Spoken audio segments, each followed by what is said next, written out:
And you'll notice that happened to me more than once this month. Number three, lazy. Is that a me problem because I'm a little bit of a dummy? Maybe. Hi, I'm Sam, and this is Sam's Shelves. And today we're going to do a monthly recap of all the books that I read in April, and we'll also do a monthly ins and outs. So we'll get started with the books that I read from the library. The first book I finished in the month of April from the library was Seasons of Glass and Iron by Amal El-Motar. And that is the smoothest I've ever said that name. I'm really bad at saying it, but she's really beautiful at writing. It is a collection of stories. All of them have some sort of fantastical element. And obviously, because it's a collection of stories, some of them hit harder than others, but I think overall I really enjoyed it. A lot of these stories just explore womanhood and also the relationships we as women have with one another. And I thought that the way that she wrote it was really beautiful. So much of the prose felt really purpley, but in a way that made me stop and think and reflect on how I was feeling about what was being said. And overall, I had a really good time, even if I didn't understand what was happening 100% of the time. And you'll notice that happened to me more than once this month. And that's maybe just a coincidence, or maybe my brain was a little bit broken this month. Who's to say? Who's to say?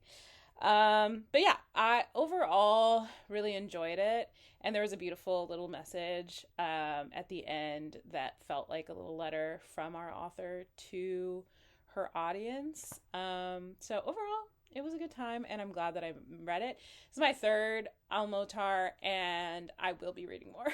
Then I read volume 1 of Sailor Moon. I was talking to one of my friends who was born in Taiwan, and she was complaining about how Americans don't really read any like manga or watch any anime, and she was like, I don't know, she was like, I want to be able to talk to my friends about it. So I asked her to make some recommendations, and Sailor Moon was one of the only ones that I could easily get from the library. So I read the first volume, and overall I did really like it. I think that I knew Sailor Moon as sort of just like an icon and didn't really necessarily know very much about her as a character. And so finding out that she is, number one, a terrible student, number two, very reluctant hero, number three, lazy, number four, boy crazy, like all of these things, so funny. I love it. I think it is beautiful that she is so just disinterested in being a hero of any kind and is much more interested in playing video games. Like, I love that for her. And so all of those aspects were really fun. I will say that I was a bit surprised to learn that she is like 14, I think, because that skirt is way too short. It's too short. And this is how I know that I'm getting older, because I just think that she's too young to be wearing clothes like that. And there are some implications in the comic that suggest that she may be immortal. And I hope that's true. I hope that's true because she's too young to be wearing skirts like that. So that did make me uncomfortable. The idea, like, I'm joking a little bit, but also, how do I put this? How revealing the Sailor Moon costume is when this character is supposed to be as young as she is does make me a little bit uncomfortable. Yeah, I don't love that. Don't love that at all. And every time that I was reminded, because like at the start of every new section, she would say like, I'm Sailor, and I'm Sailor Moon, and I'm 14. I didn't like it. So that was a bit off. I'm not sure if I'll continue, but I might for Tiff's sake. And those were the only books that I read from the library this month. It honestly was kind of a slow reading month for me because I also only read 3 physical copies, but we'll get into those. So first I finished Not Another Love Song by Julie Soto. And overall, I did really like this. I think that there were really strong aspects of this book and then some weaker ones. For those who don't know, this is a romance that surrounds around two musicians, both play classical instruments. And they start the book as not exactly friends, but definitely coworkers, and sort of accidentally fall in love. And I think that overall, what I really like about this book, what I felt like really stood out about this book, is how much music is integrated into the story in a way that didn't feel lame. Because I think often when I see music in books, it's like lyrics on a page that kind of rhyme. And it always feels a little bit cringy to me. I don't really know how you like write that without it feeling a little bit, I don't know, weird or disingenuous. It's like I don't know what the tune is. Unless you tell me that it's going to be sung to the tune of that one In Sync song where they say it's going to be May.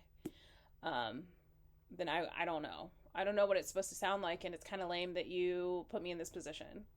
And so what I liked about this is there is a lot of like technical language, or I would say there's a good amount of technical language in this book. Sort of weighed the feelings are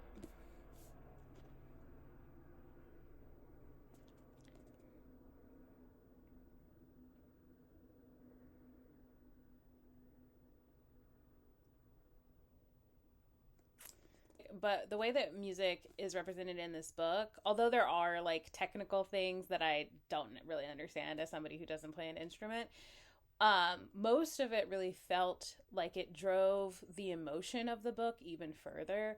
So a lot of the most emotional times in this book are accompanied with music.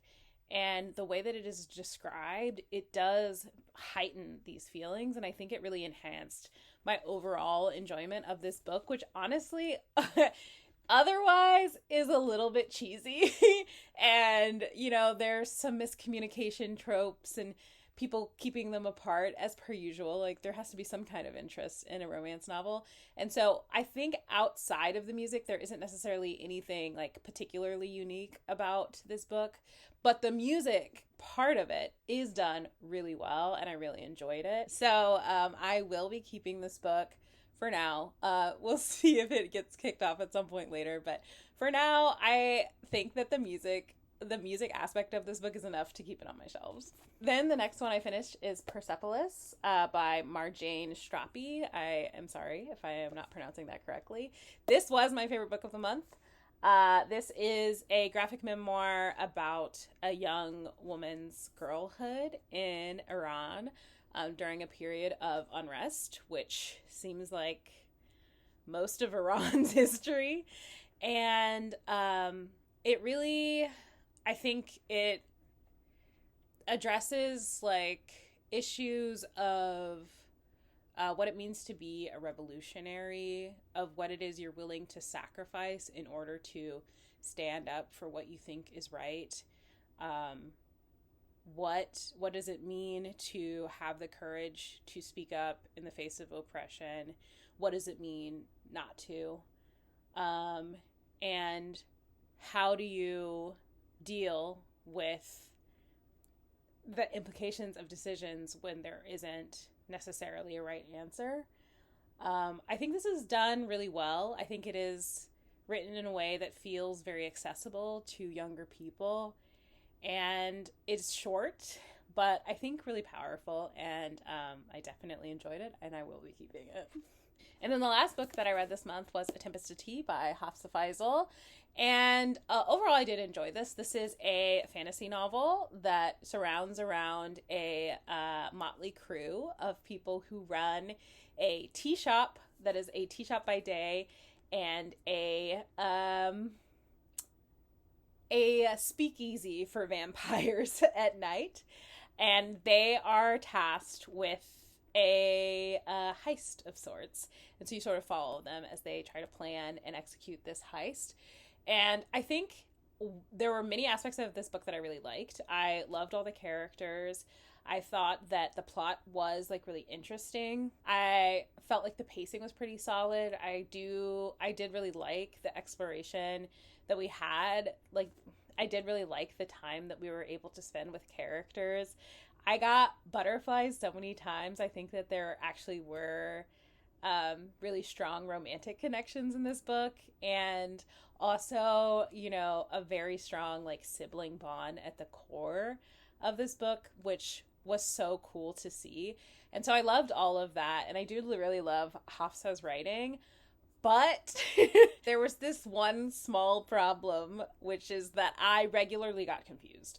And I think I've been like thinking about why it is that there were so many times, especially in the first third of this book, where I was like confused about like the logistical like details of things. Like I understood the overall plot at all times, but there were so many times where something like someone would be holding something and I'm like, wait, when did they get that? Or like, how did that happen? And I think that part of it is that I would get really lost in which character was speaking. I think it was really clear that although we were in different POVs, and although the characters were very distinct on their own, the POVs were not. I would regularly not understand whose head we were in or whose eyes we were looking out of. And it's not first person, it's written in third person, and that might also be an issue, and that is more of a me thing, I would say, than Faisal's.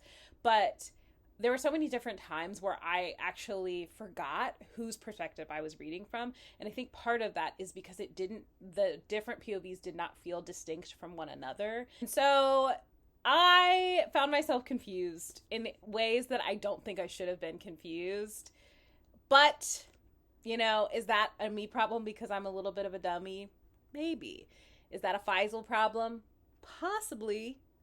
But not too much on my girl because I still enjoyed it and I will be keeping this book. And those are all the books that I read in April. So now we'll do a little ins and outs for those of you who are unaware. As I read books off of my physical TBR, I decide whether or not I want to keep them. This month, I've decided to keep all 3 books that I read off of my physical TBR. And so in turn, I will take 3 books off of my read shelves and get rid of them. I have been trying to curate my bookshelves, and this is a great way for me to do that. So we have that. In addition, I also picked up another book this month. Where is it? I picked up Funny Story by Emily Henry, which is a book I've already read from the library, and I really liked enough to want to buy. So I do also have to get rid of another book for this. So these are the books that I'm adding to my read shelves, and these are the books that I'm getting rid of. So for A Tempest of Tea, we will be getting rid of Cinder. I did really like this when I read it, but I didn't continue the series, so I don't think I need to keep it. Then, in exchange for Not Another Love Song, we're getting rid of Girls' Night In. I think this is a collection of romantic stories. Story collections do not always work for me, and this one can definitely go. Then for Persepolis, we have The Silver Pony. This is a story told entirely through pictures, and the art is beautiful, but I don't think I need to keep it, and so I will pass it on to somebody else. And then last but not least, we will be getting rid of First Comes Love in exchange for Funny Story.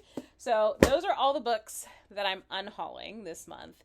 But I also went to a couple of book festivals this month and ended up picking up a book from a free little library and found a book that I've been wanting to find for a while at my library bookstore. So I'm going to show you all the books that I hauled this month. I actually am generally trying to buy as few books as possible, but this month was just not my month when it comes to limiting books incoming.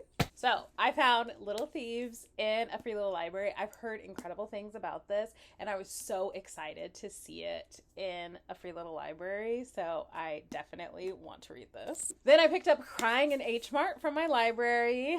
I was so excited to see this. This has been on my radar for a long time, and I am reading Asian authors for May, so this is on my immediate TBR. We have Cemetery Boys and A Song of Wraiths and Ruin. I picked up both of these in anticipation of being able to get them signed at Yale West, which I was able to get them signed. And so we're adding those to the TBR as well. And then at Yale West, I was able to get 4 arcs. Actually got 5, but I gave one away to one of my friends' children. So we have 4 more. That is The Secret World of Briar Rose. This is the one I'm most excited about, as you can tell, because I've already started it. This is Cindy Pham's book. I got an ARC. I'm so stoked about this. This is actually one of my most anticipated reads of the year, so I'm so glad that I was able to get my hands on a copy. Then we have a Tiffany D. Jackson, Ghost in the Night. This is supposed to come out in August. The Briar Rose is supposed to come out in June. I had no idea that Tiffany D. Jackson had another book coming out, so I'm excited to see what this is about. We got Astra Fox and the Rise of the Wonder Workers by Isaac Fitzsimmons. I have heard nothing about this, but I really like the cover, so I picked it up. This is coming out September. And then I got It's Only Dancing by Jasmine Guillory, which I loved. She was there at Y'all West signing, so I got her to sign some of my old books. And then she also signed the ARC, so we're excited for that as well. This is, I think, her first YA. So those are the books that I picked up. This month's ins were much greater than our outs, but you know what? May is a new month. Here's hoping that we get a lot of books off of our physical TBR. How did your reading month go for April? Are any of you on book buying bans that aren't going very well? Let me know in the comments down below, and I'll see you next time. Bye!